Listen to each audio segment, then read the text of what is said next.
Hello, everyone. My name is Devin Rue. I'm a professional fantasy cartographer and illustrator in the tabletop RPG industry, as well as your host for the Quip and Quill podcast. Tell us who the fuck you are and what the fuck do you do? Oh, who am I? I'm just a person on the internet doing fun things as much as I can. My name is actually Lauren Urban. Most people know me by an Oboe in there somewhere.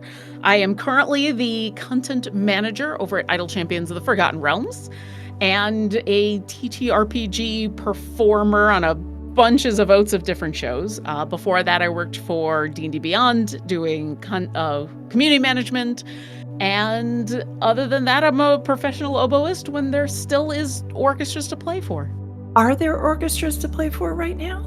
Not as many as there used to be, and there weren't a lot before the Panini. So it's been rough. It's definitely been one of those things where in the last about 2 years, I've kind of reconciled with myself that the idea of me being a full-time professional classical musician is not going to happen.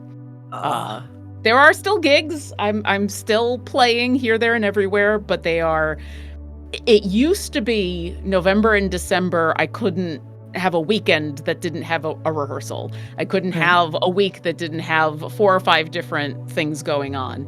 And now I had one thing that I got offered in December, and I had to turn it down because it was the same weekend as PAX Unplugged. And the sad reality is that right now that's where I need to be. And so, yeah, I have very little, and it's been rough. I'm not gonna lie. It's been, and I am in an incredibly fortunate position with everything that the world has gone through the last couple of years. So it feels very privileged to complain about something like that, but it's the truth that, like, yeah, there's not much. Right. Oh, I'm so happy I no longer perform. I hate saying that because there is always going to be a part of me that really, really misses it. But also at the same time, man, I'm so happy I don't rely on that anymore. And also because I now get to perform for a much larger audience that I don't directly see anymore because podcast and internet. Yeah.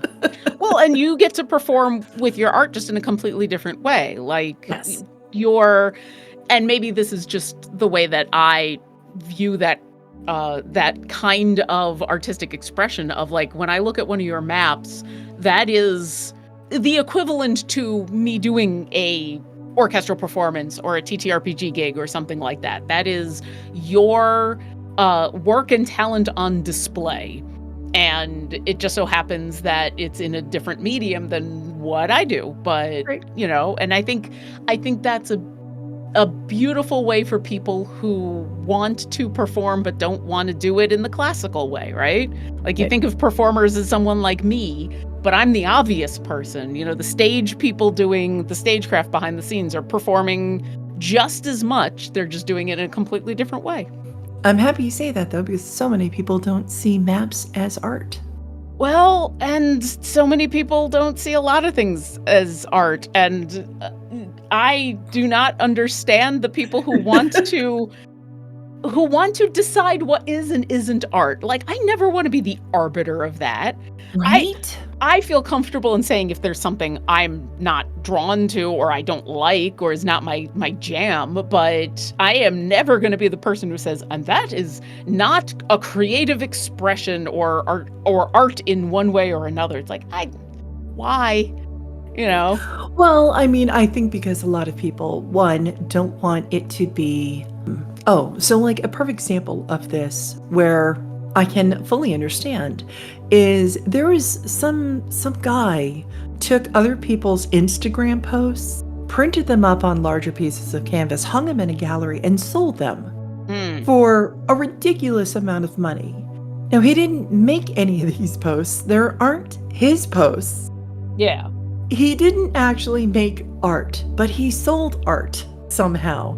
So I could sort of understand being like, that's not art. Yeah, but But I could But see that, yes. but also I feel like the argument for what that person did is that they're stealing art.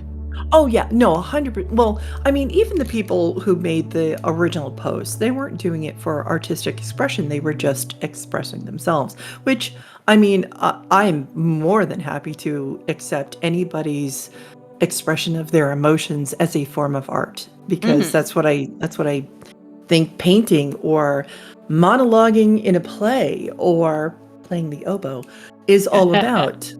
uh, is a personal expression of something, that whether it's passion over the piece that you're doing, or something that you're trying to get out from the inside, that I could understand. But yeah, I there's some things I think I critique, unfortunately, because there's one, being a more traditional artist, I think that there's a part of me that's always like, that is really not art.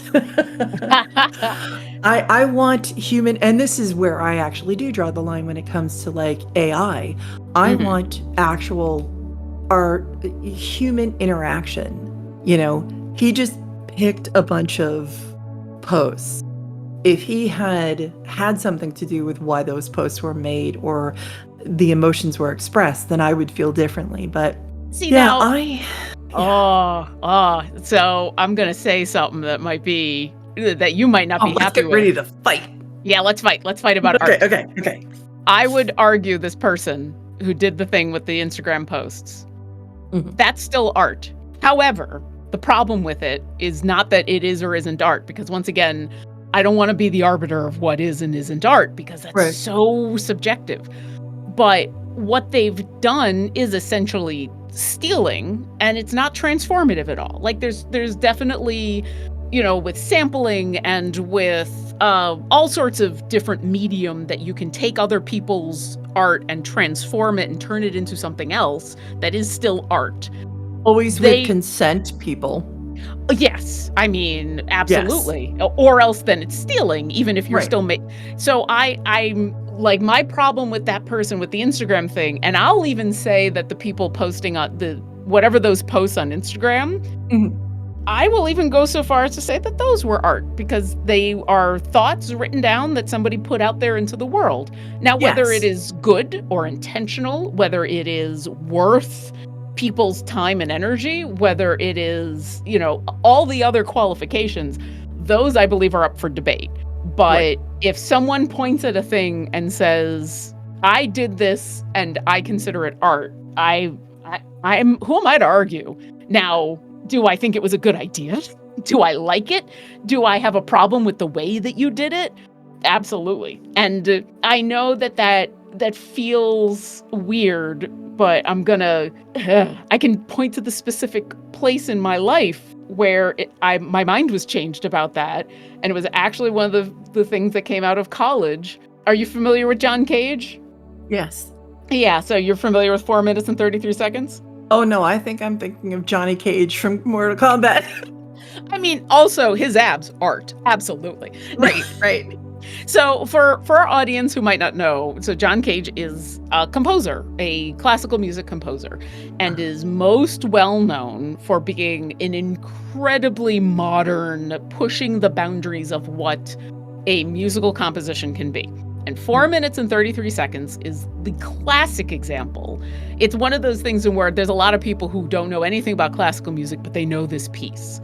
And the Right. piece is essentially a person walks out onto stage, sits down at the piano, opens up the piano, and starts a stopwatch and sits there for 4 minutes and 33 seconds, and then closes the piano and walks off stage. And so, the piece of paper that is the quote unquote sheet music, Mhm. that's what it is. It's got John Cage's music name on there, and it says 4 minutes and 33 seconds, done. And so the question becomes, is that music? And the yeah, I guess there were arguments at the time. The arguments about whether it is or isn't become very convoluted. because then you have to try to decide, well, is the sounds that are happening in the hall during those 4 minutes and 33 seconds, is that part of the music because it's part of the performance that is happening? Is when you walk outside and you're listening to birds singing, is that music? Is that art? If it's not, then what is it? It's and so what I came away with eventually was music is an idea that happens in time, and that time has a beginning, a middle, and an end. And what happens in between those two things is up to the composer and the performers and what's going on. Now, do I think 4 minutes and 33 seconds is a good piece of music? No. Would I ever actually perform it? Absolutely not. Do I think anyone should actually perform it? No, absolutely not. But do I think it is an interesting thought piece about what is music? And then once you go down that rabbit hole, I mean, between that and Siskel and Ebert, Ebert specifically, had a big rant at some point about what was art because of it's funny you mentioned Johnny Cage. I believe it was video game movies that were coming out, and was very dismissive about whether video games were art or were not art. And I was like, but first off, how are you defining art? And second, that it's got to be exhausting to be the arbiter of what is and isn't art, right? And I get that he's a critic, or was a critic, and so like that he felt like he had some authority to speak on the subject. Whereas, yeah, okay, it's art. Why argue about that when you can argue about how whether it's worth it or not, whether it's good or not, whether it has any emotion behind it or not? Right. I think anything that can provoke emotion or a connection, whether it's to another person or to a piece or whatever, I absolutely consider all of that art. So I do believe that the post that this person stole, because there is no better word for it, that he stole off of other people's Instagrams, I think it was Instagram, are absolutely individual expressions in an artistic way. And the only issue I have, and again, same thing with like AI, if you are taking things from other artists and rearranging things and calling that art, when you haven't had any specific input, I don't know. I mean, I still think it's art because what the original pieces are a form of art. I don't think what the person did was them being necessarily artistic.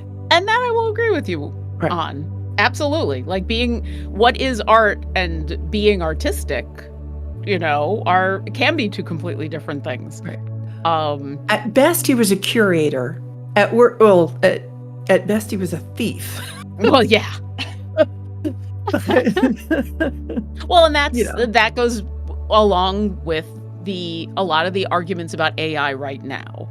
Is that whole idea of, well, you've had this computer program steal a bunch of other people's works and trained on that, and this is now a computer program that's learning to mimic and learning to create something in this style of, or hodgepodge things together. And for me, like, once again, whether or not whatever Midjourney spits out is or isn't art is way less important than the fact that, okay, a whole bunch of people who put out creative expressions had their stuff stolen without, so they did not give permission for this kind of thing. It's the same reason why the actors are on strike right now, for those who want to know when we're recording this. And the actors, one of the talking points that they've talked about, one of the things that they want changed is the idea of, we're going to come in as a day player, have our faces and our likeness scanned, and we get paid for one day, and now the company gets to use our likeness forever and ever and ever. Amen. And when you look at that sounds heinous to most of us. when you think about it for a second, what's heinous about it isn't the scanning of their face to use in this, as a background in this movie. Mhm. What it is I am taking this and now I don't need your input ever again. And it's that kind of disconnect. And so yeah, that's the biggest problem for me with AI is the whole idea of that there's no, at the moment at least, there is no consent anywhere with any of it. And Oh, yeah. it's disheartening, It mostly comes down to ethics. Also with actors, to have your face scanned and then them use it indefinitely for any project, whether it's specifically on that one or not, and you get paid for a single day, is unethical because that means that a studio is making it. I don't care if it's $1 more a day because they don't need to pay you or whatever the case is, they're still making more money off of your likeness than you are.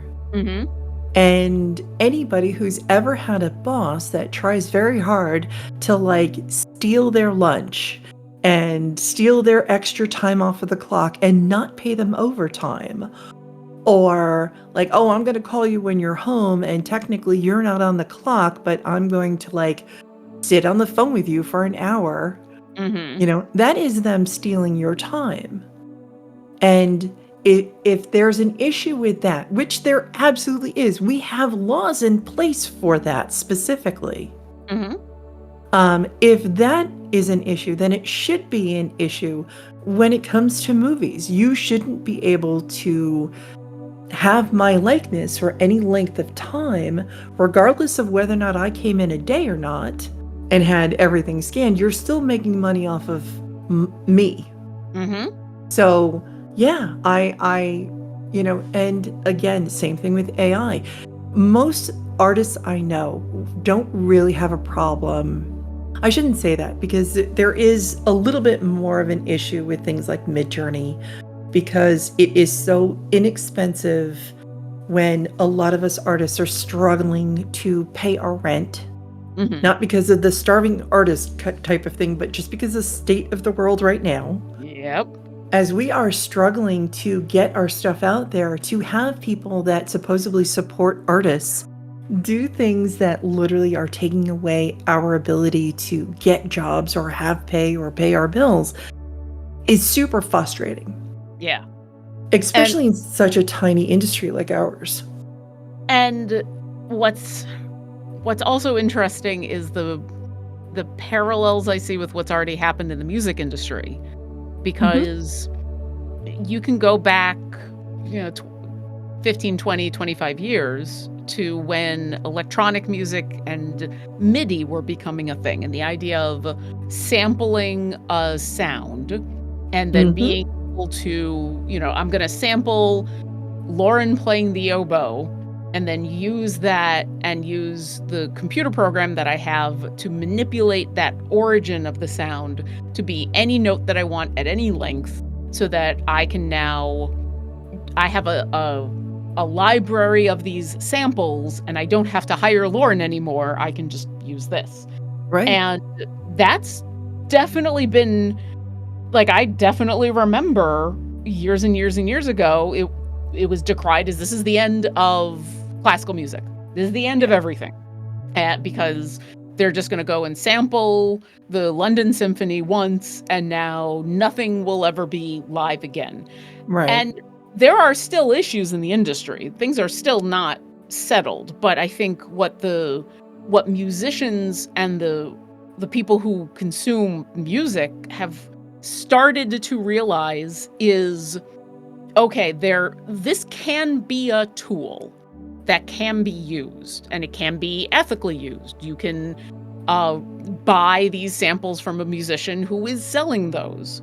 But also, it is never going to replace real-life musicians, both in recordings where, you're not necessarily talking about a live performance, and just in the fact of everyone says, well, but there's nothing like seeing it live. There's nothing like hearing it live, being there in the moment.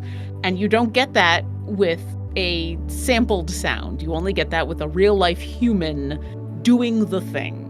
Right. And I don't have any answers, but watching the visual art world, the painters and cartographers and people going through essentially the same kind of thing, but now it's so much more widespread because of the internet, because when the classical music world went through it, the internet was still a very, very, not everyone had access. It was super baby. Tiny little baby. And now it was a little premature. Yeah. It's a little preemie baby. The only people who had access to it were, people who, it wasn't the average person who could just boot up a website and be like, hey, computer, go ahead and, play me a song. Compose me a song right here, right now. Let me use this sound. And so it's the same fears, but now just on a much larger scale, because everyone now has access to the samples. Yeah. And the samples, there's still not any ethical sampling out there of anything. So and I want AI or just these tools, whatever you're going to call them, because I know calling it artificial intelligence is not necessarily an accurate term, but they haven't come up with a better term. I want it to get to the point that it is a tool that artists can use. Mm-hmm. But right now, it's a tool that people can use to, or they think it's a tool they can use to replace artists. And if the music industry is any indication, no, it's not going to be that way. But until that all gets figured out, it's just a mess. It's just an absolute mess. Well, I think in the broader scale, that is true. I don't necessarily know about that in the tabletop space. That's also, and in very specific parts of the tabletop space. Yes. Because as somebody who, I constantly have, I never want for work, so to speak, if I take commissions. Of course, it's whether or not I want to be able to pay my rent that month. Because they're expensive to pay a person to draw a world map or whatever. But I do know so many people that try to become fantasy cartographers and are just absolutely struggling out there. And when there's things like Incarnate or just some of the websites that have map makers on them, kind of thing. Right. Yeah. The average DM, you don't have the money to pay an artist to make a world map for a one shot. So you go on Incarnate or you go on wherever and you just have them, you quickly throw something together. Or you go to there's so many people out there who just make pre-made battle maps. Super easy to find, When somebody creates something that replaces artists, like, if Midjourney could make, I'm assuming it can. I haven't played with it enough to even know, but I'm assuming that it can make, encounter maps. How difficult could that be? I have no clue. I have no idea either. But for the sake of this, let's say yes, it can. Right. For the average DM, that's super easy to, go on and to them it's free, or however much Midjourney costs, because I don't actually know. It does directly affect a lot of other people that would be making art, not necessarily a living, because this is a really, really Dungeons and Dragons, tabletop RPGs is so extremely do-it-yourself. And all of the things like maps, minis, portraits, those are all things you aren't necessary to play the games. So they become like luxury items. So to start with, they aren't exactly something that people are constantly clamoring to have. Mhm. Then when you make it super easy for someone who on a whim is like, oh, I need a map of a waterfall. Okay, found a map of a waterfall with a tunnel behind it or whatever. It's incredibly easy to find. There's people who have them all over their Patreon or on their sites or Midjourney or whoever. It does make it harder to get in this industry at all Mhm. when certain tools are constantly being utilized, And especially if they're being used in a way that is replaces even unethical. right, right, And it's already hard enough to get into this industry. It's already it's hard enough to make a living or yes, even a part-time living in this industry, nonetheless being in it in any professional capacity whatsoever. right. There are literally, I know, off the top of my head, maybe, let's see, 1, 2, 3, 4, 5. I would be number 6. I know less than 10 full-time professional fantasy cartographers Mhm. where the only thing they do is maps. Because I do know other illustrators that are professional, fantasy illustrators that also do maps. Yeah. But yeah, so there's roughly 10 of us. Mhm.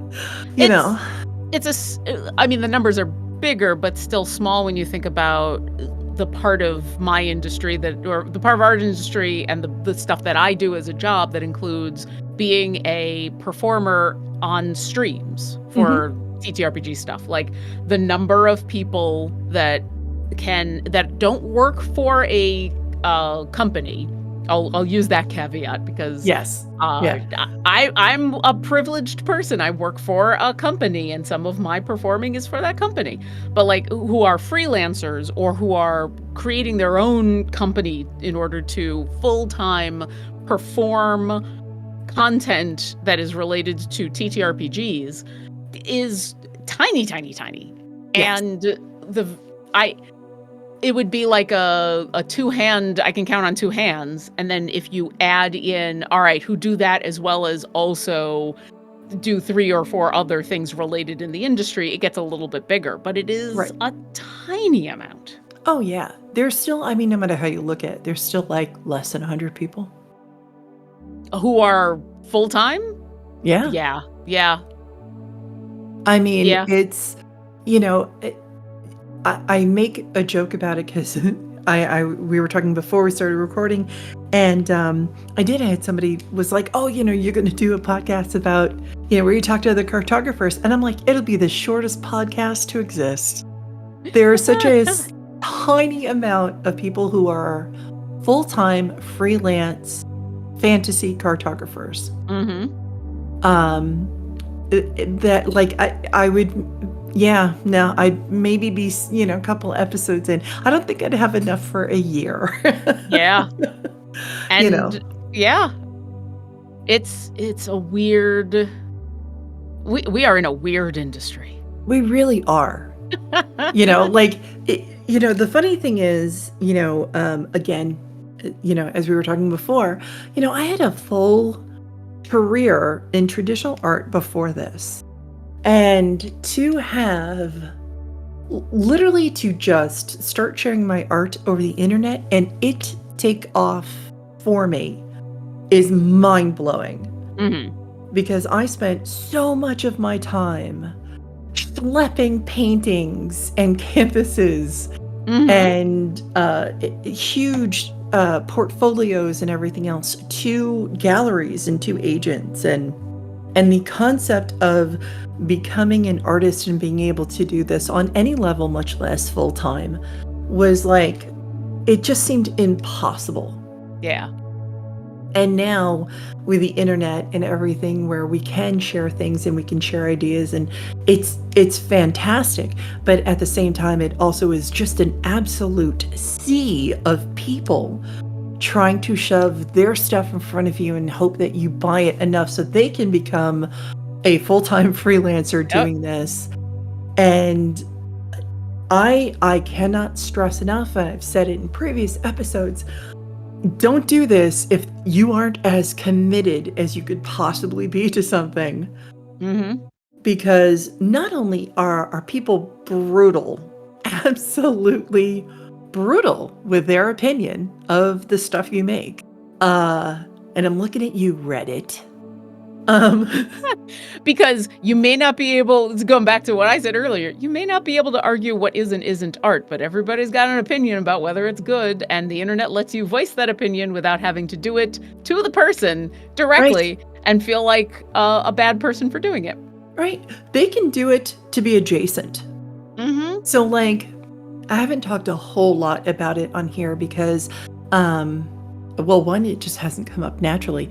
But there's a whole other side to when I started working with Critical Role. I had so many people like, oh my God, that's the dream job. You're going to be, you're just going to make a ton of money. You're just going to, like, everyone just thought it was the ultimate gig and I'm set for life. Mm-hmm. Man, I wish that was true. Yeah. That would be awesome. I wouldn't have to work ever again, is basically what you're all trying to tell me. But that isn't reality. I was I was doing this full time before my stuff was ever shown in Critical Role. But I will always be doing this full time until nobody wants to pay me anymore. I think that extends that misconception about the people who are making a living in TTRPGs in general, the misconception about how much that living is and how and the way that it can happen. Just the idea of, oh, you're working with Critical Role and thus you must be making millions. Because everyone sees how successful Critical Role is. There's still a lot of misunderstanding about just money across the board. Yes. I see people talking about, oh, it's just, all you got to do in order to put a show together is just this, and this, and it's fine. And the idea of like, well, I can make a Critical Role type show and I could just do it in my basement and blah, blah, blah. And it's like, yeah, absolutely you can. But when you're trying to do it at the level that they're doing it, here's the money that's involved. Here's the time that's involved. Here are the people that are involved. And because so much of that is invisible and what people see are the equivalent of my friends and I, sit in our basement playing D&D, there's this weird, it's been a thing that's been a problem in the basically the content creator performance space for a while. Mm-hmm. And the only way that I've been able to explain it and try to get people to understand is talking about football. Because yes, you and your friends can go down to the park and play football. Absolutely. You can play it to an incredibly high degree if you want to. You can all be, throwing 50-yard passes and kicking touchdowns and the whole 9 yards. Sports ball, yay! Yeah, sports ball. But there's a big difference between the people who are playing flag football down at the park and the team that is on network television playing in the NFL. And that difference, a lot of what it boils down to is money. And it's sad to say, and it is.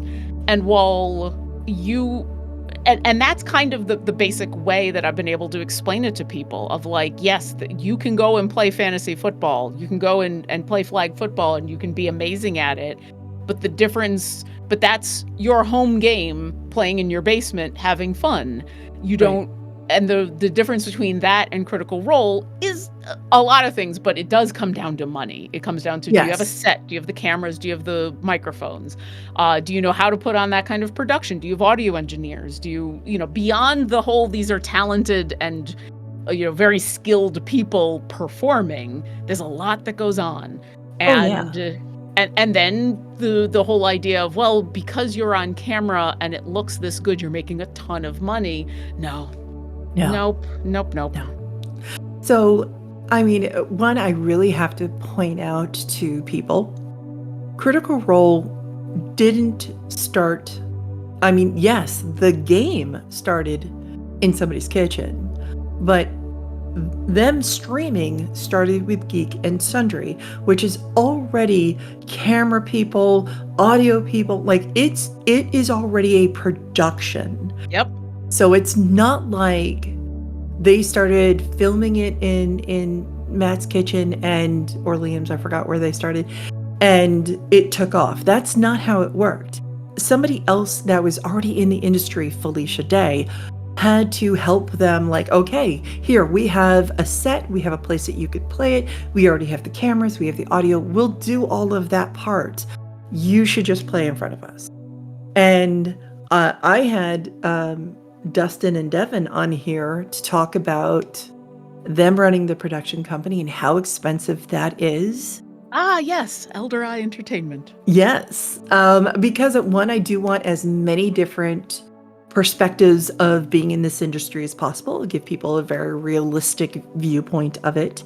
Mm-hmm. But also, as somebody who works with a lot of the major companies as well as production companies, I work with not just Critical Role, I do work with like Wizards of the Coast, and I work with a lot of tiny people that are just starting out, and things I can't mention because NDAs right now, but that NDA life. Yes. But I get to see the entire, scope of watching people throw so much of their really hard-earned money, because they do have a different job full-time, and that they are paying to start this. Every single one of us has had a full-time job to pay for us to eventually do this full-time. Nobody, I can't stress this enough, nobody just magically gets an opportunity, an instant gig, an instant fame, and that's it. I wish it worked that way, because it would be so much easier. No one is ever an overnight sensation. Right. The Summer of Abria was wonderful, but she had already put in years of work. Yes, exactly. And that's the other thing. Like, there's a whole other side to getting your name associated with something like Critical Role or Wizards of the Coast or Pathfinder or Idle Champions, for that matter. Right? There's so many people that, for whatever reason, may not like any of those companies or any of those products or whatever your name is associated with. And they will abso-fucking-lutely let you know. Oh, yes.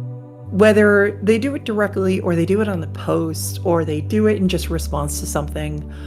I've had all of my artwork absolutely torn apart by people who think I'll never read their comments, or maybe they just don't fucking care if I did, for that matter, who absolutely hate something I've done just because it's associated with like Critical Role or whoever, or Wizards for that matter, or another writer or editor, or a project. Like, it is amazing how much people are more than willing to voice, like, oh, I have a problem with this, so I'm going to have a problem with what you did with them.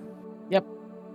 And it's what sucks about it, because I've received my fair share of that kind of "you're a sellout," especially at the beginning of this year for all of the things that were going on in January, because I work for a company that is a licensee of Wizards of the Coast. I definitely got my little fair share of hatred thrown my way. It's certainly, I got more of it than, say, some of the male presenting people. And I know there were people who got way more than me because I am a white woman. So there were people of color who got way more than I did. And I always feel like when those kind of things explode on the internet, like, I'm a weird barometer, because if I'm getting hate, then I know it must be real bad for this whole group of people who have all kinds of other marginalized identities to deal with. But yeah, just the fact that I work for companies, that whether it was D&D Beyond before and Idle Champions now, people will just automatically assume that I am the corporate devil, that I have sold all of my morals and all of my creativity, and that anytime I am asked to do anything, especially in a performative fashion, that it is only because of what I do Right. as a corporate overlord kind of person, that it has nothing to do with any skills or talents that I might bring to the table, and is 100%, oh, it's because you work for this company. And it sucks. Yes. And it's a kind of notoriety that I never thought I would have to experience as a classical musician, because Right. you could go play in the New York Philharmonic, and with the exception of like the insular tiny little group of classical musicians who are the oboes who work at the New York Philharmonic, there aren't people out there who are, attacking the principal oboist of the New York Philharmonic because they work for the New York Phil or whatever. That's Right. not a thing, Like, I'm sure Yo-Yo Ma gets his fair share of crap, but you have to be at the levels of Yo-Yo Ma-hood, Right. classical, But here in this industry, which is so new and so quickly evolving and so tied to the internet in almost every way, it is impossible to avoid. I absolutely would love to talk about the newness that we are having in this industry. Yeah. Because both you and I are older than a lot of people that I am now interacting with, which is hilarious to me.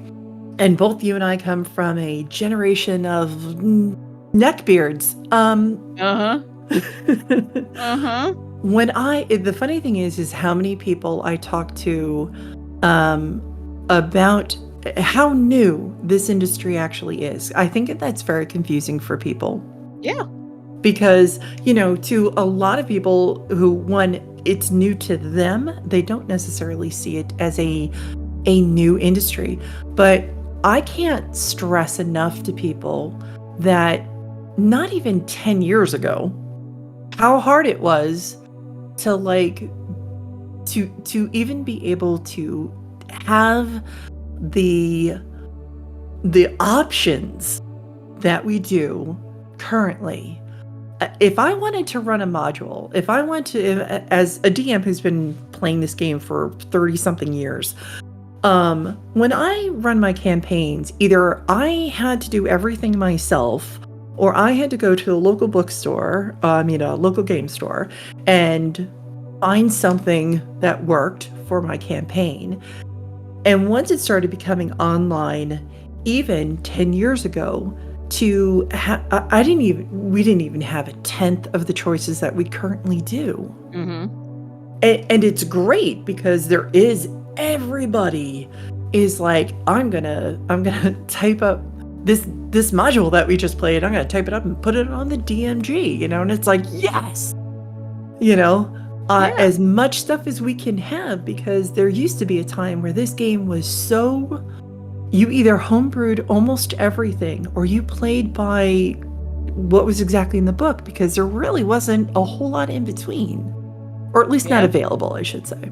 Not easily available, for sure. Right. Forget maps. Forget being able to commission people. Forget being able, any of that.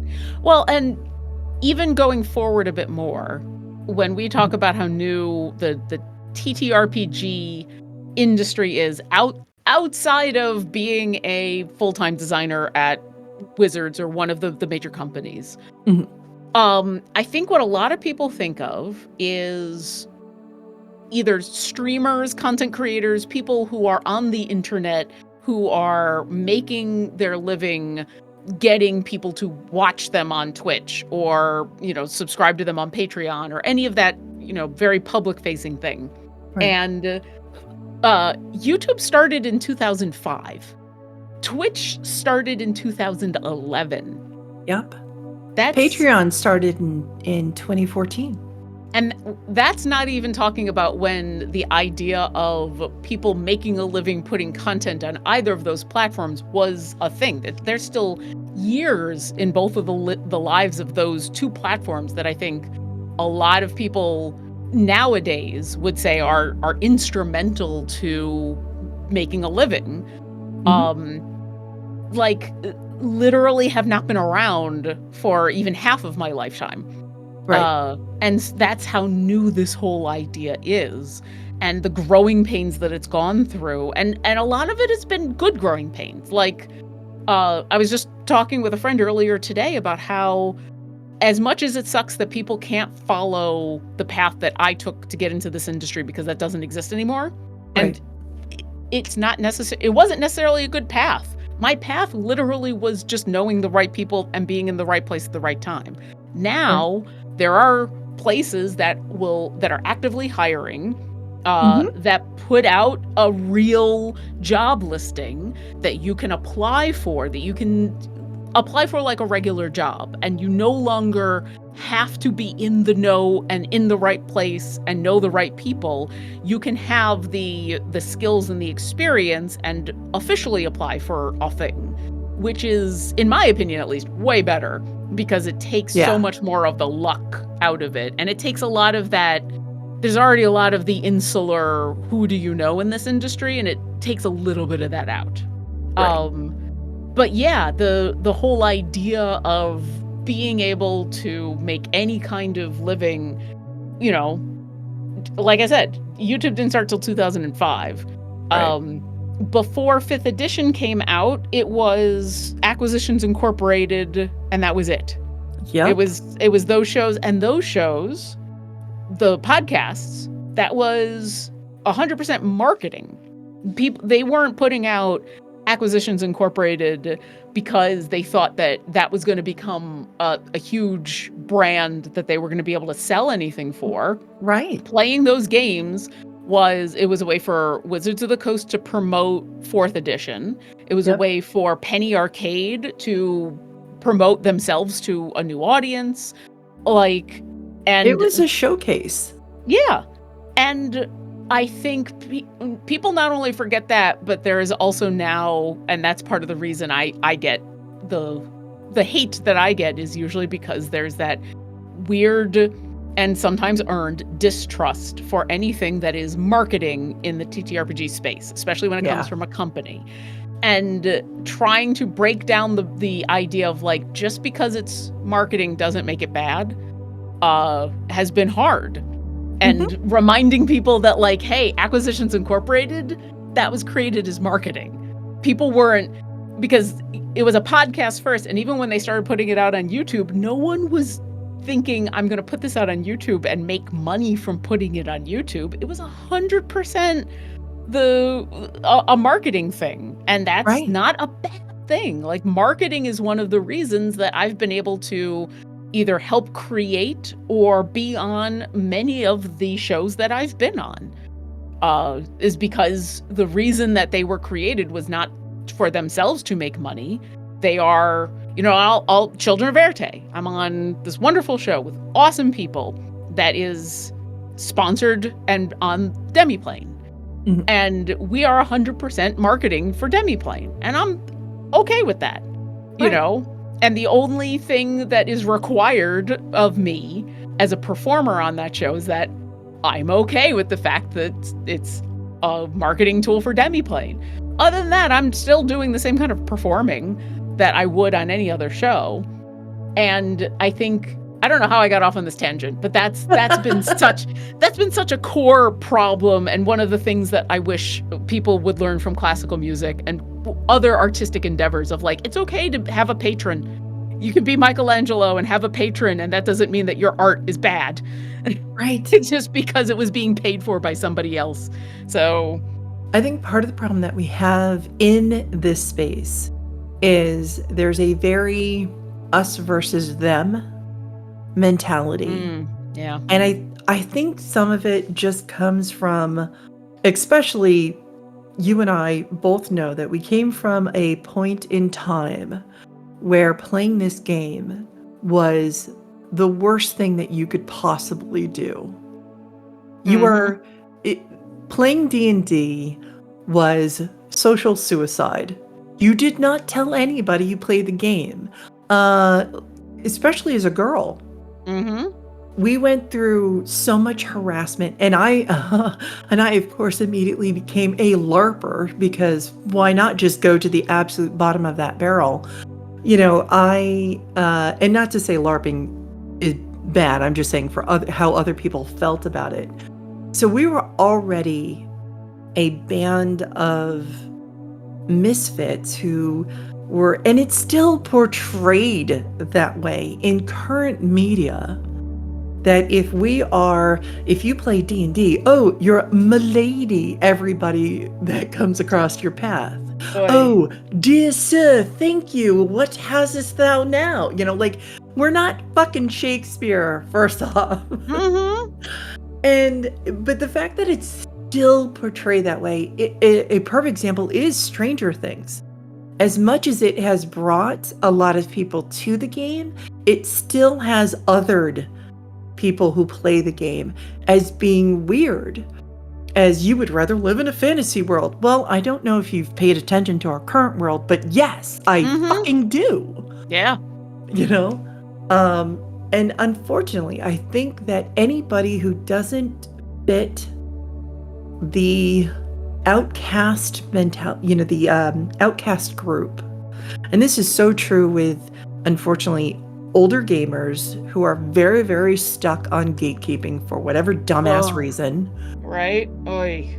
The fact that they are so they act like if you are younger, you couldn't have possibly paid your dues. You don't know what it's like to be teased or terrorized. Good! Yeah. Beautiful. Right. Why on earth would you think that it's better that a bunch of people were teased for a game that they love to play? That's just asinine. Yep. Shut the fuck up. Sit the fuck down. You don't like, that is just dumb. So we're not even.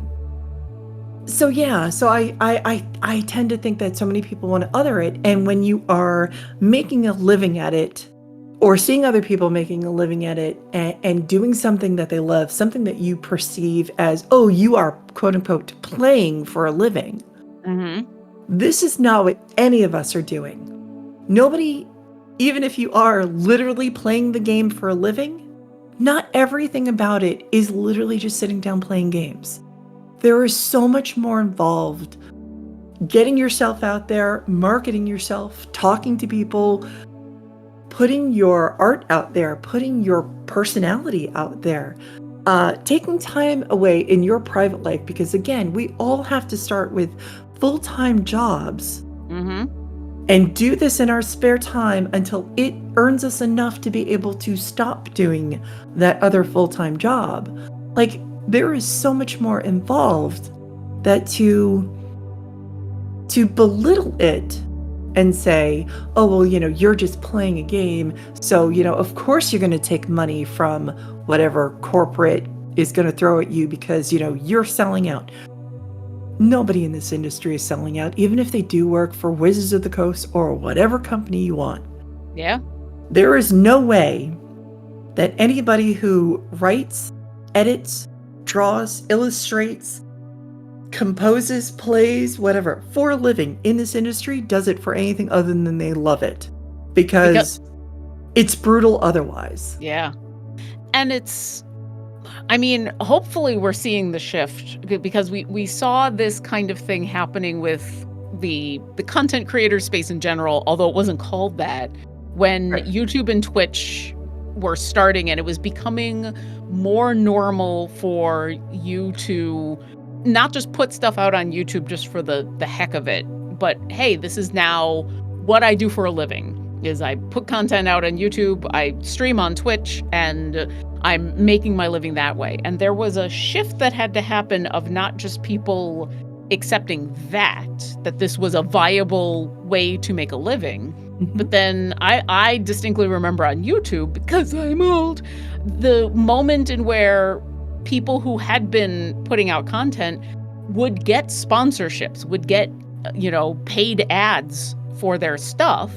And then they were called sellouts. That all of a sudden, just because they ran an ad, or they were like, hey, I'm going to take 30 seconds and talk to you about the sponsor for this week's show. When that first started, people decried that as the end of YouTube. It was the end of everything, because now you're not doing it just for the love. You're doing it for the money. And it's like, well, I can do it for both. That's right. Why not for both? And now that's YouTube and Twitch and a lot of those, they finally gotten over that hump, and it is no longer the problem is no longer that you have an ad in the middle of your content. Right. And I feel like the TTRPG space is still getting over that hump. They're still getting over that idea of the sponsored content. And Critical Role's helped with that, honestly, with having, now at the beginning they do their ad reels, which I say now, Right. it's been going on for a couple of years, but like that is a brand new thing, relatively. Yeah. And like that's okay. And that, as long as people are being responsible about it, as far as like, hey, we're only going to do advertisements for things that we think are actually worth it. Right. But it's taken a while, and it's just a cycle that happens with every single artistic endeavor of the idea of people have this idea that you are only authentic if you're doing it and for the love of it, and you're the starving artist not making any money off of it. You're doing it just because you love it. And as soon as you make money doing it, then everything's gone away. All of the artistic expression is gone, and you're a sellout. And I've seen it happen in multiple industries. We've seen it happen in the past with multiple industries, and it's just gonna kind of happen. It's gonna have to happen with the TTRPG performing industry as well. And here's the thing: you can absolutely have somebody sponsor what you do, and you like a perfect example. It was a running joke when I started recording these, well before I actually started releasing the podcast. I ended up talking about Legend Keeper. And I started doing it just because I ended up talking world building with everyone that was coming on the show. And I was like, oh, by the way, and I love Legend Keeper. I love to use it for so many different projects. There has so many wonderful little tools that I get to use with my players. And so the moment that it would come up in conversation, I'd be like, oh, wow, I know the perfect thing for this, Mm-hmm. And I kept joking that like, hey, sponsor me. And then the show came out, and Legend Keeper heard me, and I was, joking about it and everything else. And like, no, we really would like to sponsor you. I was like, really? Because that would be kind of cool, because I'm talking about you ridiculously now anyhow. Yeah. And they did. And I don't think that just because somebody does sponsor a show, or that anything that you're doing or any of your content being created is sponsored, that it somehow means that it couldn't be worth it otherwise. Or authentic, or the idea that the sponsor is inherently corrupting the show somehow. Right. It's like, no, all they want is for me to read this ad, and for my show to be something that they want to sponsor, and for me to want them to be a sponsor. I believe in their product. Yeah, I believe in their product. They believe in mine. They did it before I had like a single episode, and they're like, yeah, no, we actually do want to be a sponsor. And I was like, really? Because like this, everyone's listening who've listened to my previous episodes. I'm here to have fun. Yeah. And if anything comes of it, fantastic. Otherwise, I just want to hang out with really cool people like you. Aw. Yeah. Well, I think you're cool too. Even if we're going to argue about art. I mean, are we though? Because pretty sure we're both on the same. Yeah. We talked about it was going to be an argument, and then in the end we just kind of. And I was like, yeah, no, you're 100% right. But yeah, like I a lot, especially again in this space, because it is so small. Mm-hmm. We can absolutely argue the villain of Hasbro to any degree that somebody wants, but you can't argue the villainy of the people that work for Wizards of the Coast, because again, this isn't an industry where you can come in from doing something else and just magically know how to play this game or write for it or illustrate for it.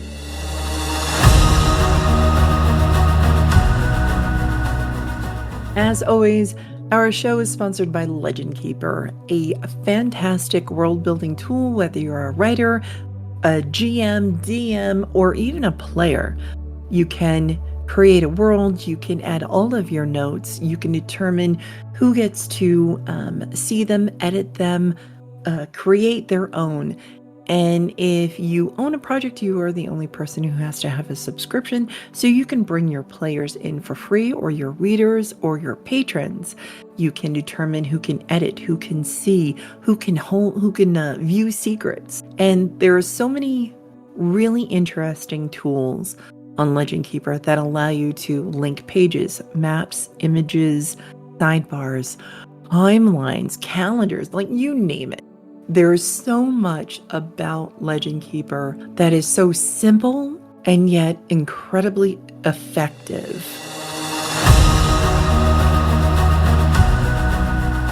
I have so many friends that are not from this space who have tried. And I'm like, illustrating portraits, that's a little bit different because you don't have to play to draw. But if you want to make maps, that people use, you kind of have to know how to play the game, because you will then learn what they're looking for. If you want to write for this industry, you kind of have to play the game again, so you know what people are looking for. You can't just come into this and somehow magically make a career out of it if you don't play the game. So are there people hired at Wizards who have probably never played D&D? I don't know. I'm sure, but I can't imagine any of them being writers, editors, or people that we see on a regular basis. I don't think Chris Perkins has never not played D&D, you know? I mean, we kind of have that empirical evidence, but Right. There are people who will insist. There are those people, the conspiracies are out there. I mean, have we ever seen him and Matt Mercer in the same room together? Oh wait, yeah, we have. Technically. I mean, I have. I've been in the same room with both of them at the same time, so I can't even fucking say that. But, I mean, I'm trying to think of, have we ever seen him and, like, Ed Greenwood in the same room at the same time? Yes, actually, we have. Shit. I've seen the two of the, D&D Live, if there were any conspiracy theories about someone being, two people, the several D&D Lives completely shattered those ideas very quickly, which was fun.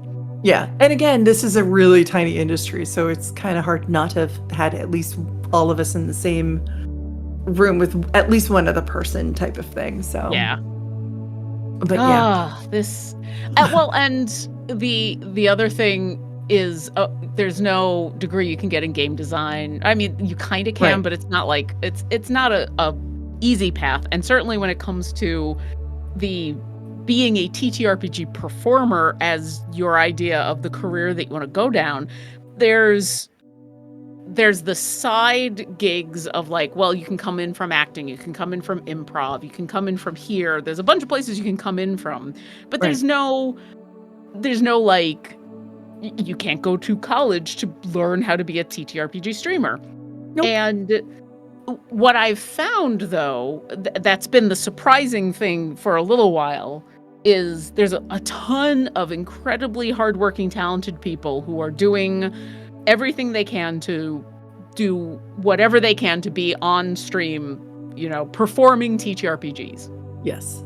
That at the very least, you can watch TTRPG shows and play the game at home, and that's kind of a training that you can get.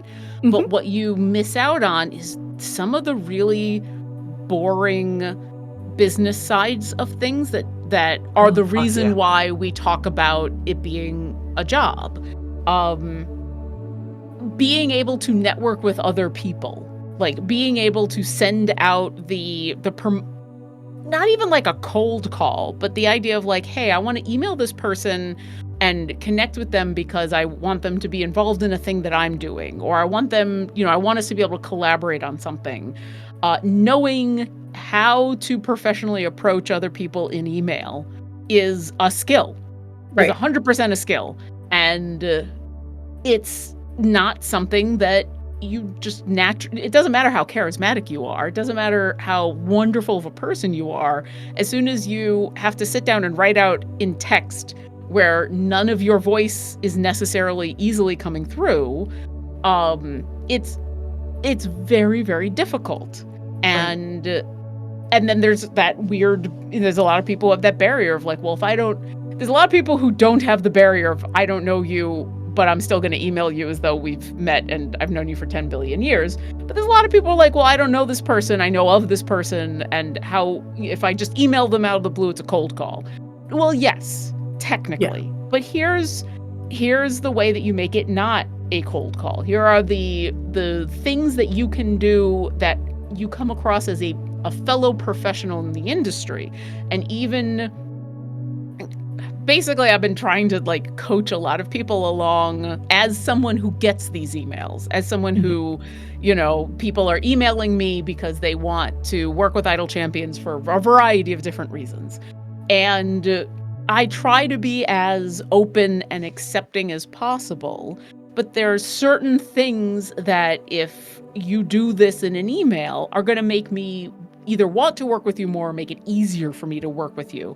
And even if I've got nothing that I can do with you at this moment, the way that you present yourself to me in that email is going to be the difference between me going, hey, thanks for your email, but I don't have anything right now, versus, hey, thanks for your email. It's good to connect with you.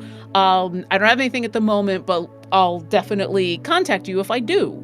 And those are like really boring business things. Right. Oh, those yeah. are really just the kind of thing that watching the streams are not going to highlight or show or teach, but that are so important in the industry. I've had people, one of the other things I end up talking to a lot of people about is like being an outspoken critic on social media in general or whatever, and how there's a misconception that if you have a hot take, if you come out and if you complain about a thing that Wizards of the Coast is doing, that immediately you are no longer going to be working with anybody at Wizards of the Coast. They're going to see you and your name is now forever on a board. Don't ever work with this person. Right. And it's like, well, no.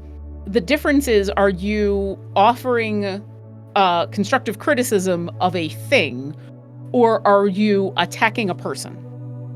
And there is, and you can see the difference. You can hear the difference in the way that people write about things, and that, and maybe this is some of my community manager training coming into play. You can't count on people reading your text in the tone that you intended, and books have no feelings, but people do.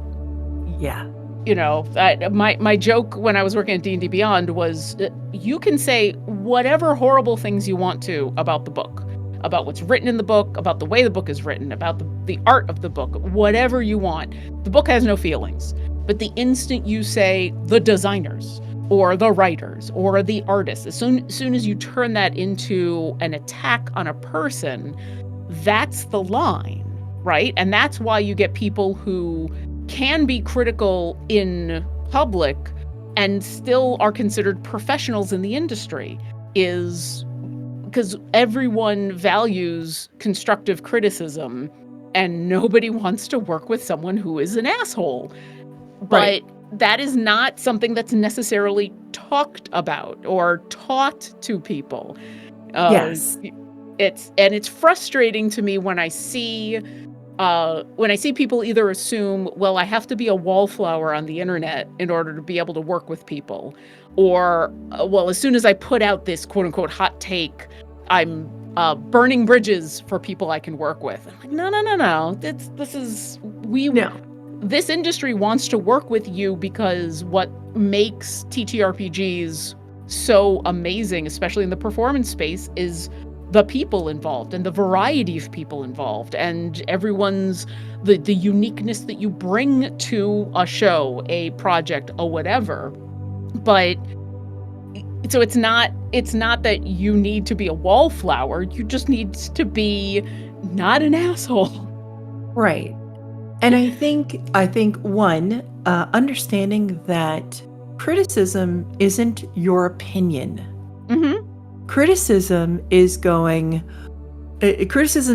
oh, I fucking hate that color blue. Yeah. That's your opinion. You don't like the color blue or that shade of blue. Yeah. Criticism is, I think periwinkle would be a much better suited color for this, and this is why.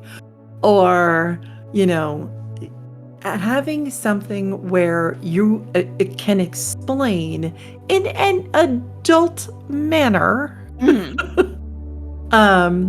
why you don't like something or disagree with it or feel that it would be better if it was a different way.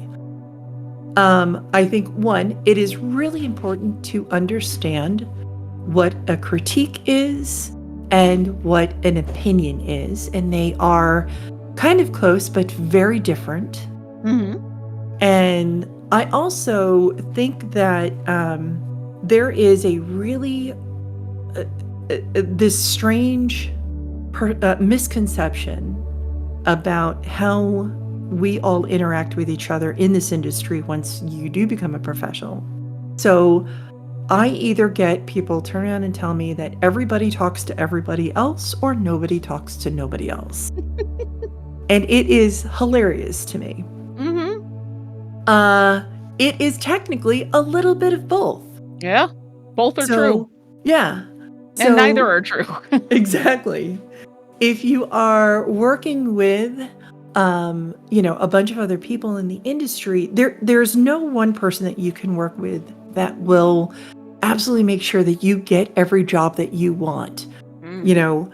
or be on every show or be a part of every game. Like, it doesn't work that way. Even though sometimes it seems like it because the same people are on the same kind of shows, or that is because most of those people either are only picking from a small pool of people that they want to work with, Mm. or they're choosing like, oh, you and I are friends. We work really well at the table together or really well at whatever together. I want to work with you on this. And they tend to pick those people. Mhm. Not because there are wallflowers or they don't want to rock the boat or anything, but because they communicate well, they mesh with other people, and they are far less abrasive with their opinions. You can have any hot take you want. You can absolutely fucking loathe something to whatever degree you feel passionate about.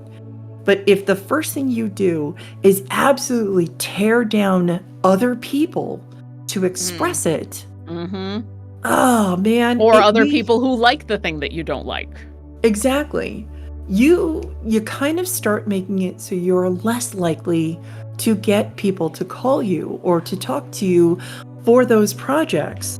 Not because we're all like, oh my God, you had a hot take, but because you went about it in a way that makes it really hard to want to work with you.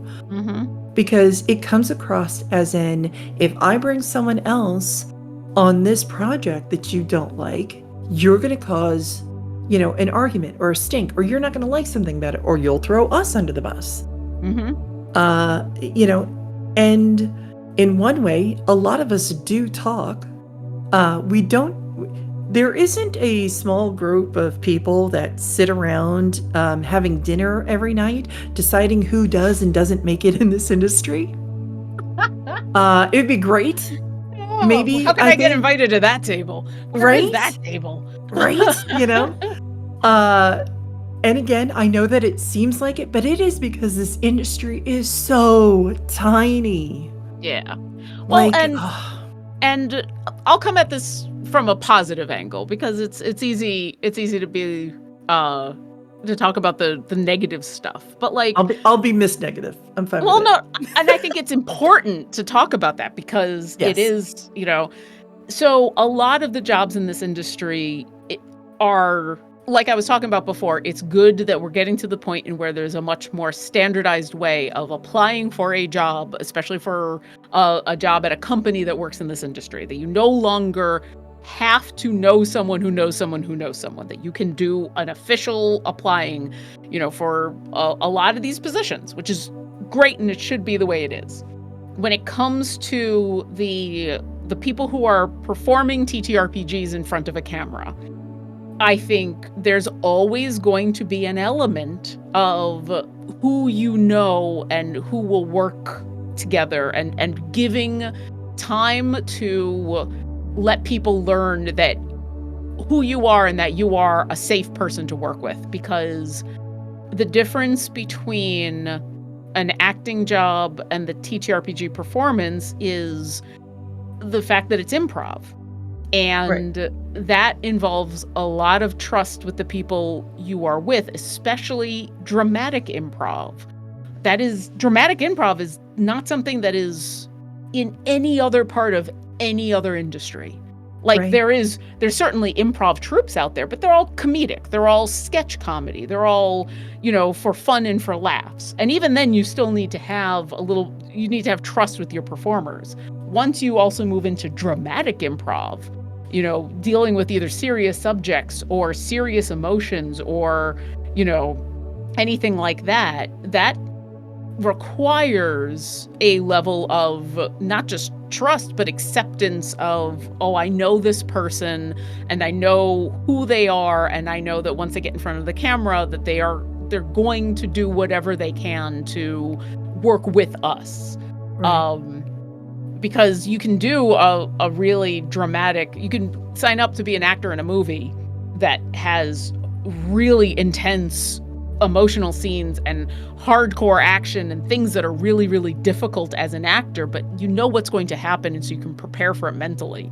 When you're in the middle of a 2-hour show and suddenly your character is confronted with some horrible thing that you now have to deal with and the other people in your group have to deal with, you need to have that level of understanding that I can go to this place and people aren't going to be, gross and disgusting about it, or we know each other's boundaries. And so that's why you do see a lot of people who have worked together a bunch continue to work together because, all right, I know if I've played this game on camera in front of everybody and we've had these intense scenes, I now have had that experience with you and I trust you bringing that into another show. But the positive about that is we all also want to play with a variety of people. You don't want to always be playing with the same group all the time. Having a chance to either bring in a guest or play with different groups or put together different groups is one of the great joys of this industry, of having those experiences, of being able to go, gosh, I've wanted to play with this person for forever because I love the stuff that they do. Or then playing with somebody and having them say, you know who you should play with? You should have this person on your show because of A, B, and C. Right. And that's one of the good things about this industry is we want to play with, we don't want to play with the same 3 people over and over and over and over again. A bunch of us may have the comfort zone or may have a group that we've now played with for a while just because that's the campaign. But I want to be able to play under a bunch of different DMs. I want to be able to play with a whole bunch of different people. I want to play in different games because that's one of the joys of this industry is the variety of experiences. And that doesn't happen if you're insular. But I also don't want to show up at a game where people are going to ignore my boundaries. So it's a weird back and forth, and definitely it can feel that way. And you had mentioned this earlier about the idea of like, we all feel like we're on the outside, that we've all been like left behind by stuff. There is a prevalence, no matter how successful you are and I'm literally just talking about the performance part of TTRPG gigs. Mm-hmm. It doesn't matter the stuff that you've done in the past. I think everybody will constantly have that moment of, I'm not being asked to do a thing. I haven't been asked to do a thing. I haven't been able to play over here. I've gone through dry spots and where all of a sudden I just don't have anybody that I'm playing with, or I'm only playing with the one group that I've been playing with for a while. And it happens to everybody, and it can be heartbreaking if you don't realize that it's not personal. It's just an unfortunate part of the industry that sometimes other people are getting asked to play. And it's not, well, I'm not asking you. It's, well, but I'm asking these people. And Right. and it can be hard, just like any other performing industry. There is a professional way to have that kind of envy. It is 100% okay for me to look at, the show that, Critical Role did this 6-episode thing, and they had all these new people come on and play, or a bunch of new people come on and play. And there is nothing wrong with me going, oh gosh, I really wish I could have been at that table. Right. That would have been so cool. But you know what? You can't let that turn into bitterness. You can't let that turn into anger. You can't let that turn into anything except being admiring the stuff that the people are doing. Right. And it has nothing to do with you personally. It isn't because, they don't want me at the table, or I'm to whatever. A lot of times with a great deal of shows, again, it is a DM has a connection with a player, or players have connection with another player, or it has to be, I'm going to feel safe with you at the table. I want to feel, one, you want to make every experience that you have, even if you aren't live streaming, it has nothing to do with performing. Just playing this game, you want to have an experience at the table where you genuinely connect. Your characters connect to each other and the story. We all want that most amazing, epic feeling that you have had something beyond our current life. Yeah. And that connection is the most amazing feeling in the world. It's not going to happen if you see somebody online and maybe they just, I don't know, you don't quite connect with the things that they're talking about or the things that they're doing. Now, it's not that they're a bad person or they have hot cakes or whatever. It's just you haven't connected with them. If what you want to do, you've already found enough people that will fill in the spots that you have connected with, then yeah, of course you're going to ask them. Yep. Especially if you haven't played the game with them yet, but you've connected. And that, we'll use Critical Role as a great example. The amount of people that I've seen were like, oh, well, they invited all these people. Why didn't they invite me? Well, because they didn't connect with you. They don't know you. And even if they did, it doesn't necessarily mean that it's just because it's you. It could be simply because they already knew these people and were like, hey, you know what? I really want you at my table. They just had a connection that's different than what you had. And even if the connection is there, even if that's happening, there could be other factors that are involved. I mean, the most obvious being there's only so much room at the table. So every time I've been involved in casting for a show, there is always a list way longer than the people who get cast of people I wish we could have cast that end up not being cast for reasons that have zero to do with them. It is 100% just the way, we're putting this. I mean, the easiest example for Idle Champions is, the people that we ask to come and play are people who have a champion in the game. Right. And so that automatically means there's dozens and dozens of people out there who are absolutely wonderful human beings, who are absolutely outstanding performers, who I would backflip over to get the chance to be at a table with them. At the moment, they don't have a champion in the game. Right. And maybe that's something we can change in the future. But at the moment, I need to cast from this group of people because it is a show that is a marketing show. In the end, that's what we're doing. And a lot of the time, it's stuff like that. A lot of the time, it is, and like I said, for every single show that I've been at all involved in who was playing or DMing, there is always a list of people who didn't get asked, and it hurts. It hurts to look Yes. at that list and be like, oh, but I really wish. Right. Oh, but we don't have the budget for one extra person, or we're already at 6 people plus the DM, and that's a pretty big show, or whatever. So yeah, it's hard. I had and this is a classical music thing, but I had a teacher explain to me one of the best ways of thinking about like a healthy ego, because any of us who are performers, we can be as self-deprecating as we want to be. We all have somewhere in us that idea of that we have something to perform for, that you want to watch us perform, and it's okay to have the healthy ego of, yeah, I'm really damn good at this. And that the healthy ego looks at the person next to you and says, and you're really damn good at this too.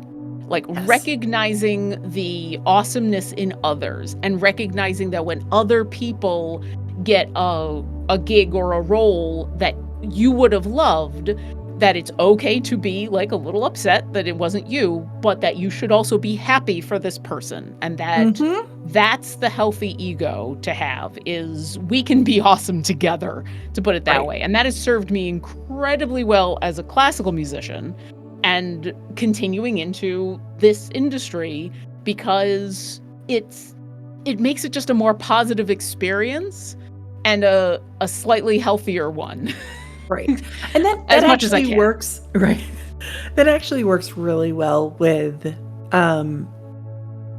so even if you do get asked on these shows, even if you are involved in projects or you're brought on as writers, editors, illustrators, cartographers, whatever, one of the weirdest things that I experienced when coming into this space was I got a box from Wizards of the Coast for one of the books that were coming out.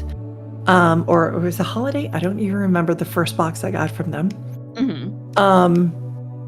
It's promotional, it's marketing. I 100% knew that when I received it.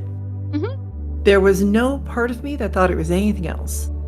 And I posted about it online, and I was super excited to get it, because, I do play this game and I love being able to have the most possible for my players. And then I got a bunch of people like, oh, I didn't get anything. I don't want to, and this does go to people that are already in this industry as well. You not being included, not getting a special package, not getting a holiday gift from a company, regardless of who they are, is in no way an exclusion in this space. It is a marketing thing. Corporations all the time give out holiday gifts. I should know. I've had to coordinate them with people. I had a corporate job for so long before I ever did this for a living. Excuse me. And I worked with numerous departments, and we'd have to coordinate holiday gifts, because that's just what you do. We have clients around the world, so of course we do, and they're huge, and some people get left off the list, not on purpose. Sometimes it's budget, sometimes it's just we can't ship it to their country or whatever, or we had to change it, or maybe we just didn't have it in the budget, or they weren't as big of a client that year. Like, there's a bazillion reasons, but it was never personal. Them not sending you a gift box doesn't mean that you are not valued in this industry. Wizards of the Coast sending anybody anything doesn't in any way validate you as an artist, a performer, a creator. And I really, really wish that we would stop with feeling that way, or that we're made to feel that way, because it isn't true. It is marketing. There's nobody at Wizards, even though I know lots of people who work there, but there's nobody at Wizards who specifically sends out the holiday gifts that is like, oh man, if we leave Devin out, oh, she's going to be devastated. Like, there's nobody personally hand wrapping a gift for me and sending it out with just a lovely little note of thank you. It is with the intention that I'm going to share it with my 50,000 plus Twitter followers, or my patrons, or anyone else, that I will have a positive reaction to it and share it online. It is marketing. And man, the amount of people that have sent me messages, it was like, I didn't get anything. I'm sorry, but it's marketing. Yep. And also, you now make me feel like shit. And you know what? It goes back to that idea of like, oh, I didn't get the box. Like, it's okay to be like, oh, I'd like to have gotten that box. Like, that is 100% normal. Yeah. No one has to feel bad for feeling that way. Someone else got something that you wanted. Yeah, sure. But the difference is, do I then come online or go to that person and say, oh, well, I wanted to get the box? Or am I happy for them? I'm like, oh, that is so cool that you got this thing. Can you show off more of these pages or whatever? And that, I mean, I feel like that is just an encapsulation of almost everything we were talking about, right? About, you know, what you put out in the way that you can say things in text, and the differences of that kind of tone, of the difference between that is super cool that you got that versus I wish I had gotten that. And it doesn't just, even if you do receive it, doesn't mean that you are the in crowd. It doesn't mean anything, again, other than it's marketing.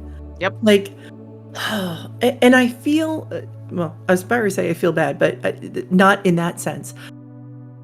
I want to see everybody succeed as much as they can. I have absolutely no desire to ever stop anybody from creating in this space, even if they did the same exact thing I did. What I really wish, however, is that it isn't at the expense of making other people feel bad, guilty. I have gotten so many messages where I have literally had to delete and block people because every time they send me a message, it is just absolutely guilt-ridden. It is an endless sob story. Of, oh, my dog got run over, my aunt died, I have cancer, the amount of people that send you sob stories in an effort to get you to share their stuff. First off, even if I did share your stuff, it doesn't guarantee anything. I can't make people buy from you. I can't make people like your product. That's not how this works. Yeah. You know, if it did, I am super picky about what I do share because. Yep, me too. It's hard. Well, one, it's hard not to because of the type of industry this is, but it is our names associated with this. Oh, the amount of bad actors that have come out. That I have unfortunately done projects with. Yep. Same. That I've had to just pull my name from is so fucking frustrating. Yeah. Because, and it's not even the people that I'm maybe directly interacting with, but it's like a company, or a company fucking does something. And I'm like, assholes. Yeah. What the fuck? You know? So, again, I'm not going to share your shit if I don't know you. I'm definitely not going to share it if the only way that you interact with me is to try and make me feel bad or guilty. And also, I'm not your stepping stone or a ladder in this space. Because again, even if I talk to Matt Mercer every single day and he listened to every word I said like I was, some sort of god on the mountain high, I still don't think that anybody can have that kind of influence over someone else. But if I could, that one gig is still not going to set you for life. Ever. Yeah. Critical Role isn't set for life. Matt Mercer doesn't feel like he's set for life. He knows that this may end. Yep. He's aware that at any point, things can be pulled out from underneath you. Companies could decide that Twitch could somehow go bankrupt and like, that's it. Don't want to do this anymore. I mean, it doesn't even have to be bankrupt, right? Twitch or YouTube could just change, how their algorithm works or have an adpocalypse and suddenly. Right. There's so many other outside factors that could absolutely affect the existence of Critical Role. So none of them feel like this is absolute and forever and they're somehow going to end up rich, which they are not right now, but that's a whole other story. Again, production is very expensive. Yes, absolutely. And if you haven't listened to it, please, listeners, go and listen to the episode I had with Elder Eye Entertainment to get a really good idea of just how expensive it is. And they're not even the size of Critical Role. And they've bankrolled themselves a lot of the stuff, Yes. It is, and so did Critical Role. Once they started going and split from Geek and Sundry, they bankrolled themselves. Yep. They are in business for themselves. So everything that we see is them funding themselves. And I don't think that people realize that even with them signing a deal with Amazon, you're now paying an entire animation company. Like, I don't think y'all understand how fucking expensive it is. Oh yeah. Right. So, and I'll one of the best pieces of DM advice that I'd heard at one point, I think actually James Hake said this, who I know has been a guest on your wonderful show. Yes, he has. Twice, technically, but only once aired so far. Ooh, spoilers. The idea of, as a DM, being a fan of the players and the characters at your table, which can sound like very obvious advice, but the practice of doing that to be obvious about it is not only different for everybody, but is something that needs to be constantly thought of, especially as a DM when you're playing a character, an NPC that's an adversarial character. Like, how do you walk that line? How are you the biggest fan of your players and their characters so that they feel that even in the adversarial moments of the game, that it is never an adversarial moment at the table. And I feel like that in this industry, that is the way to view other people in the industry, being their biggest fan, being their, trying to be their supporter. And I have been very lucky and privileged over the last bunches of votes of years to be the person who has worked for companies, however people feel about that, has given me some financial stability to be able to subscribe to people's Patreons and subscribe to Twitch streams and back Kickstarters and do the monetary thing that I had always wanted to do but didn't have the money for. And I can finally pay it forward for all the people that have ever helped me, because I did not get to, whatever position you think I'm in, whatever success anyone thinks I've had, I've gotten that because of the help and support and assistance of many, many, many, many, many people. And so all I can ever hope to do is to pay that forward. And having that mindset, it means a bunch of things. One being, it just means it just makes all of the interactions way more pleasant. But two, it also it just feels good to be the fan of other people, it's a happy thing. And there is not enough to go around and there's more than enough to go around all at the same time. We all talk to each other and also nobody talks to anybody else. Right. Everybody has imposter syndrome, and we're all just trying to make stories happen because we live in a world where, we can't be the heroes that save the kittens. But you know what? I can play in this D&D game and be the hero that saves the kitten. And so I have no idea where I was going with this whole thing, but I just got maudlin.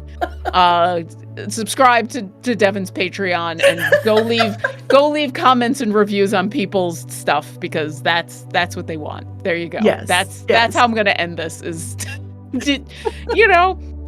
as much as this is work and hard and stuff sucks, and you know what? You're going to be a fan of somebody and you're going to support them. And then every once in a while, it's going to come out that they were actually a closet asshole, and you're going to feel bad about it. But you know what? It's going to happen, and it's okay. Right. And it's okay to then say, oh, I shouldn't have been supporting that person. Well, now I can take this support and go put it over here to these people who are awesome and doing awesome things. Right. Not to put too fine of a point on it, but so I get people that'll be like, oh man, so you wouldn't have a career if it wasn't for Critical Role. I am absolutely honored that I get to be Exandria's cartographer. Mm-hmm. I love that I get to be friends with people that are so creative. And I am absolutely grateful for the opportunities that I have had being involved with Critical Role. Mm-hmm. But I was booked for over a year with commissions before my name was ever mentioned to Matt Mercer, much less had it on stream. The people that made my career are my patrons. Mm-hmm. If it wasn't for everybody who, I didn't care if it was $1, I don't care if it's just sharing my posts, I don't care if it's just the encouragement. If it wasn't for the absolute number of people who genuinely believed in what I do, that were like, you know what, I can only afford $1 a month. That's okay. If 50 people give me $1 a month, that's $50. That's more than I was making before. Yep. And that gives me the opportunity to do this for a living. That gives me the opportunity to create more. I wouldn't be able to do this. There's no one person, there's no one job, there's no one company that makes a career doing this. Mm-hmm. It does take a village to raise an artist. There you go.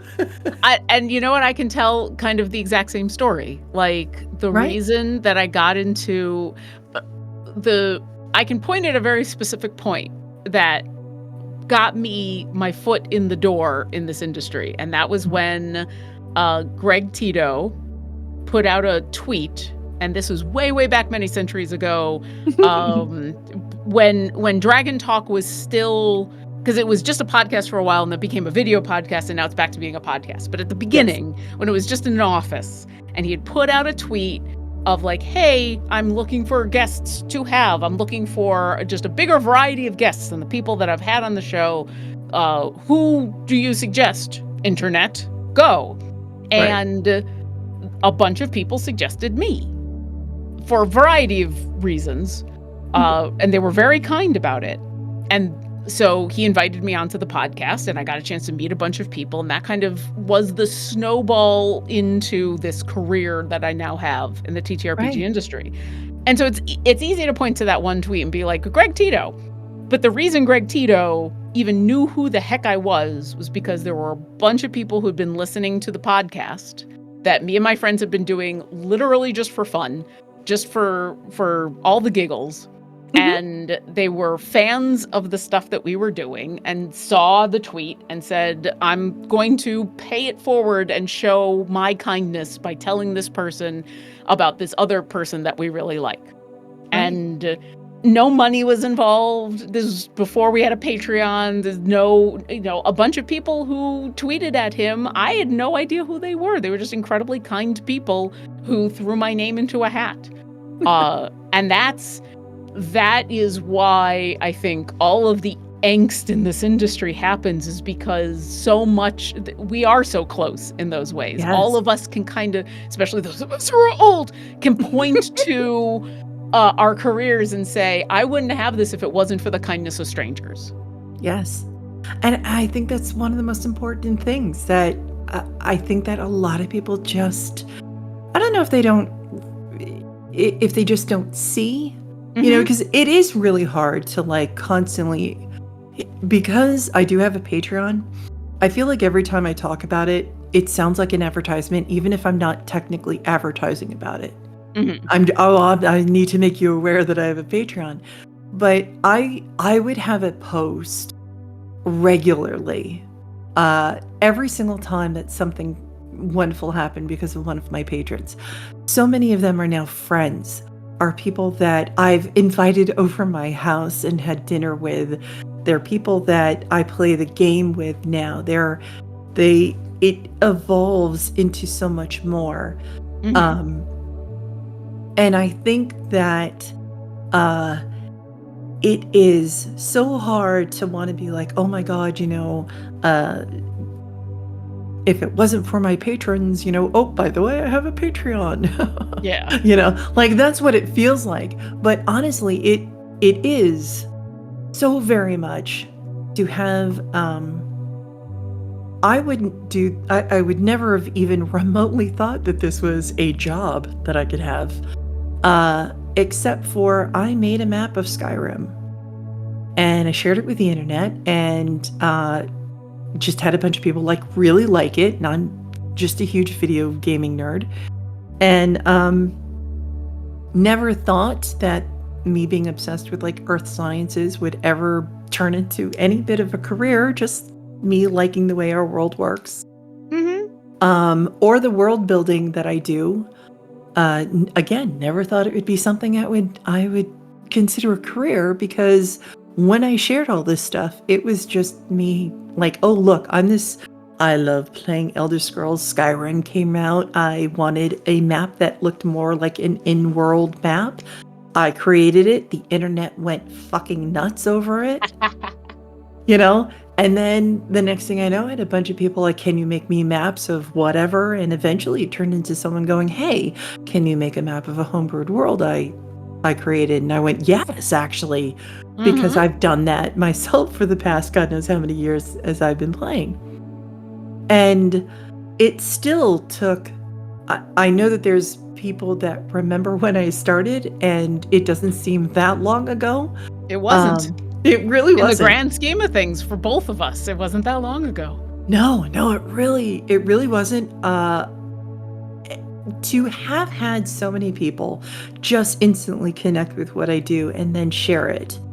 Honestly, as much as I again, if you can subscribe to my Patreon, awesome, thank you. You're helping pay my bills and feed my cat. But if you can't, trust me when I say you make a world of difference every time that you share an artist's work. 100%. Every time that you comment, comment positively. Put it that way. Every time that you comment positively, every time that you share it, the one tweet that, the same thing with you, with Greg Tito, the tweet that changed my life, sort of, or at least started me down this path, was I was drawing one of my maps of somebody's that had commissioned me, and Will Wheaton saw it and shared it, and all he said was this is fucking amazing. And I took a screenshot of it because I was just like, holy fucking shit, right? But and immediately following that, I ended up with Chris Perkins, Matt Mercer, and a bunch of other people who I didn't think would even remotely know who I was, suddenly follow me on Twitter. And that's where it started snowballing. But it wouldn't have happened if I didn't have a bunch of patrons going, can I commission you for something? Or, can you share your work, in progress? Because I love watching how you create it. Mhm. Sure. Because honestly, everyone asks me why I don't stream making maps, because it's boring. I know that people don't understand this, but it really is to sit there and watch somebody draw 100,000 trees. It gets boring. With no happy little trees. Uh, Aw. Everyone makes that joke, and I just want to no, they're not. But yeah, but it's amazing, and it does. I can't stress enough that if you are looking to do this for a living, as much negative things can be said about it, it is only because I want to make sure that everyone is going into this with full knowledge. Give yourself as many tools as possible to have another form of income, to have a way to work on this when you aren't doing your other job until it becomes more successful, an easier, hopefully, path to doing this for a living. Because again, the more that we have in this space, the more people we can bring in, the bigger the space becomes, the more we can all actually benefit from it, whether just playing the game or working it for a living. So, just be prepared, and don't compare yourself to others. Don't think that because you're excluded that it means that you're not good enough, or you're not part of the in crowd. I can't stress this enough. There is no fucking in crowd. Nope. It doesn't exist. I wish it did. I don't know if I'd necessarily be a part of it, but at least then it would be a goal. Listen, even if there was an in crowd, I can say from experience that anyone that would be in it, if I was in it, my goal would be to get more people in it. Like, right. That's what I want. I want more people to play with at the table. I want more people Yes. to hang out with and chat. I want more people to put their own stuff out on the internet. That is, when we were talking earlier about how when you put stuff out on the internet, there's all the bad stuff that can come. And then also there's a lot of good stuff that can come. And one of those good things is like the ability to connect with people that you never would have had a chance to connect with before. Right. And so if there is an in crowd, then that in crowd includes everybody who wants to be there. And I want Yes. to make that happen for people. I want to make that happen and you know what? Egotistically, I want to make that happen for me. Right. I want to play with some of these people because they're awesome. I want to watch some of these people on stream because they're awesome. I want to support people who make awesome things. Like all of it. It is all wrapped up together and in a pretty little, hey, we're all here just trying to make stories.